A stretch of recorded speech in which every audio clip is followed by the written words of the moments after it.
Selamat pagi, salam sejahtera untuk kita semua. Om Swastiastu, Namo Buddhaya, salam kebajikan. Para mahasiswaku yang ada di rumah, mahasiswa S2 ya terutama, yang mengambil magister administrasi publik, ya betul.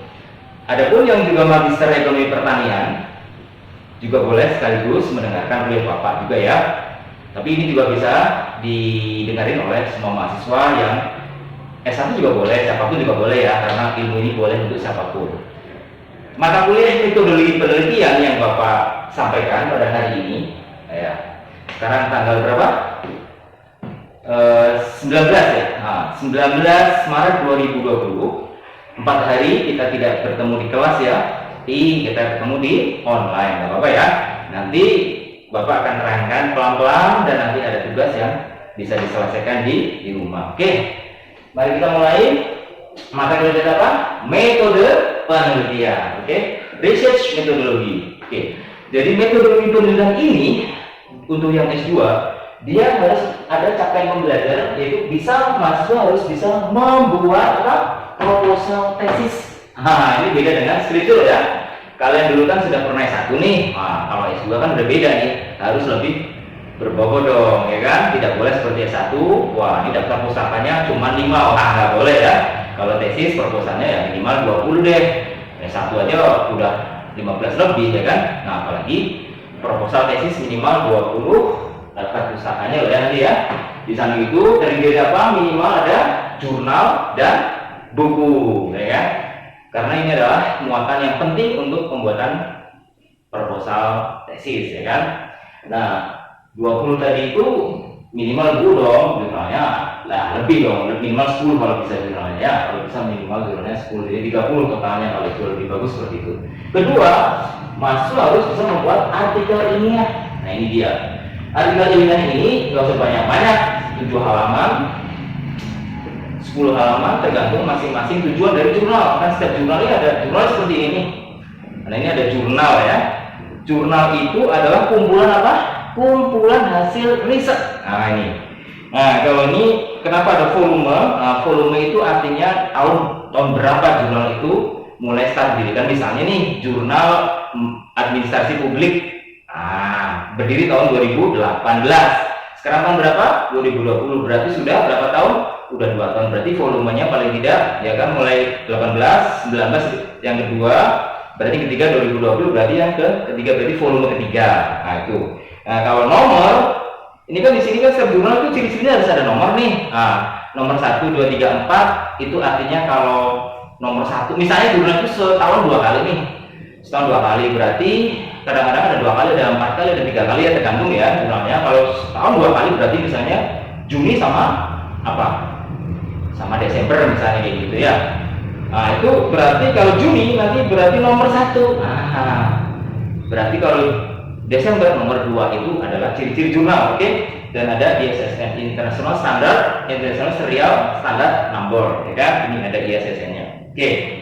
Nah, nanti Anda akan harus mengirimkan di luar kampus kita ini, di luar pasca sarjana Universitas Tribhuwana Tunggadewi, harus di luar dong.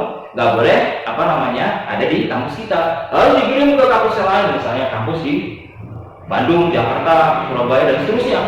Nah, memang nanti antri, tapi itu adalah syarat dari seorang mahasiswa lulus S2 harus membuat jurnal atau artikel ini sebelum ada sidang. Nah, tadi pertama Anda membuat proposal tesis itu pertama nanti Anda yang dilakukan setelah ini semester 3 ya. Kalau udah masuk semester 3, Anda pasti seminar proposal ya kan. Setelah itu ada apa? Seminar hasil, semas, ya kan? Setelah ada mengadakan penelitian, kemudian yang terakhir ada harus sidang. Ya, jadi ada proses seperti ini dilakukan di semester 3. Bapak berharap selesai tepat waktu dong, jangan lama-lama, paling tidak maksimal berapa? 2 tahun. Masa dia juga sampai 4 tahun, kan kasihan biayanya ya kan?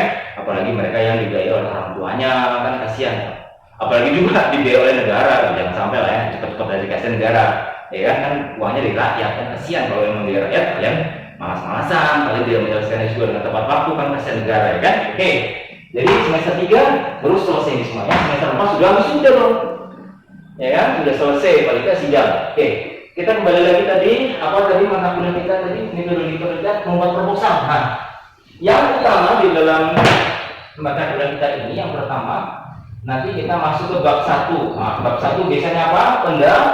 Pendahuluan, ya kan? Pendahuluan itu pasti yang pertama 1.1 apa? Kemarin Bapak udah ngajarkan juga latar belakang, ya kan? Latar belakang. Nah, bedanya dengan S1. Kalau S1 itu kan secara masih umum, ya kan? Masih menerangkan tentang teori-teori ataupun kondisi perusahaan yang akan diteliti atau apa, ataupun tempat penelitian yang diteliti itu latar belakangnya bagaimana sehingga nanti ada rumusan masalah, ya kan?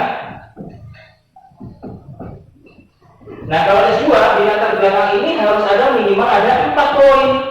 Yang pertama secara global dulu, misalnya kita meneliti tentang kebijakan pemerintah Indonesia bidang pendidikan di Kota Malang misalnya. Ya misalnya kebijakan itu. Berarti kita ceritakan tentang global dulu, yang umum dulu kebijakannya secara nasional. Nah, nanti setelah global ini masuk ke dalam mulai mengerucut kebijakan yang tingkat lokal, yaitu apa? Ada Perda, nah, peraturan daerah dari misalnya di Malang nih ada dari Pemkot Malang, ya kan wali kota mengeluarkan apa tentang kebijakan pendidikan khususnya untuk misalnya SMA nih misalnya, ataupun SMK ataupun SMP dan seterusnya untuk kebijakan pendidikan yang Anda teliti, ya kan? Misalnya kemudian kita setelah itu, nah yang ketiga kita harus memiliki apa namanya jurnal-jurnal, membaca jurnal-jurnal yang sesuai dengan topik Anda. Nah ini diceritakan misalnya berdasarkan penelitian dari Suwandi 2019 misalnya, bahwa kebijakan pendidikan di Surakarta khususnya untuk anak SMP di sana diwajibkan untuk mengikuti misalnya ekstrakurikuler, misalnya tari tradisional misalnya, ada perdanya di sana. Bagaimana di Malang? Nah, di Malang misalnya ada juga. Nah itu terus perbedaannya penelitian apa yang dikaji di sana kebijakannya masalah itu, tapi bedanya pasti ada yang berbeda. Nah ini masuk ada jurnal-jurnal ini minimal ada 3 atau 4 ya. Terus yang keempat, yang terakhir, ada menceritakan sedikit tentang novelty. Novelty itu adalah sesuatu yang harus berbeda dengan penelitian yang dahulu. Novelty. Kemudian yang kelima apa? Yang kelima adalah mengapa kita tertarik mengambil judul itu. Nah, baru masuk rumusan masalahnya ya. Rumusan masalah harus diakhiri dengan apa? Kalimat tanya. Kalau itu dengan foto, tapi why, mengapa, how, bagaimana. Kan misalnya nih, nomor 1, bagaimana implementasi kebijakan Pemkot Malang di bidang pendidikan misalnya SMP dalam konteks ekstrakurikuler misalnya. Nomor 2 misalnya sejauh mana tingkat keefisiensian dari kebijakan tersebut. Nah nanti teori-teori yang membahas tentang kebijakan publik dan seterusnya itu ada di sini semua ya. 1.3 apa? 1.3 adalah setelah rumusan adalah tujuan penelitian. Kalau rumusan masalahnya ada 2, berarti tujuannya ada berapa?